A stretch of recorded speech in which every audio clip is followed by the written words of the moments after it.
یه غذا با یه عالمه عطر و طعم و خوشمزگی. خوشمزه ترین عدس پلویی که میتونی درست کنی اینجوریه. سلام به آشپزی مامان زهره، خوش اومدید. لایک و سابسکرایب یادتون نره. عدس رو بذارید نیمپز بشه.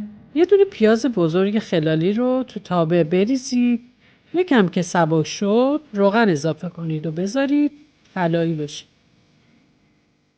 حالا بهش زردچوبه اضافه کنید. عطر زردچوبه که آزاد شد سینه مرغ نگینی خرد شده رو بهش اضافه میکنید و تفتش میدید.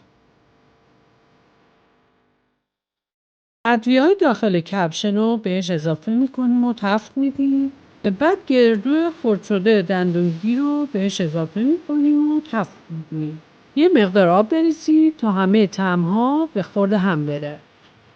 آخر سر هم بهش کشمش پلویی اضافه میکنیم و یه تفت کوچیک میدیم و از روی شعله برمیداریم.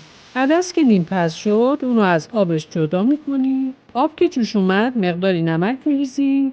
برنج رو به اون اضافه میکنیم. یه مقدار برنج رو برمیداریم برای تحلیل. حالا عدس نیمپز شده رو به برنج اضافه میکنیم. بعد از یه غل زدن آبکش میکنیم. حالا زرده تخم مرغ، ماست، زعفرون خوب با هم ترکیب میکنید. اون برنج سفید رو توش بریزید و خوب مخلوطش کنید. بعد اون عدس پلو که آبکش کردید و آبش خوب رفته رو با زعفرون مخلوط میکنید. حالا کف قابلمه رو روغن بریزید، مواد ترچین و کف قابلمه بریزید و با پشت قاشق خیلی خوب صاف بکنید. حالا لایه به لایه مواد مرغ و گردو و عدس پلو زعفرونی رو داخل قابلمه میریزیم و خوب صاف میکنیم.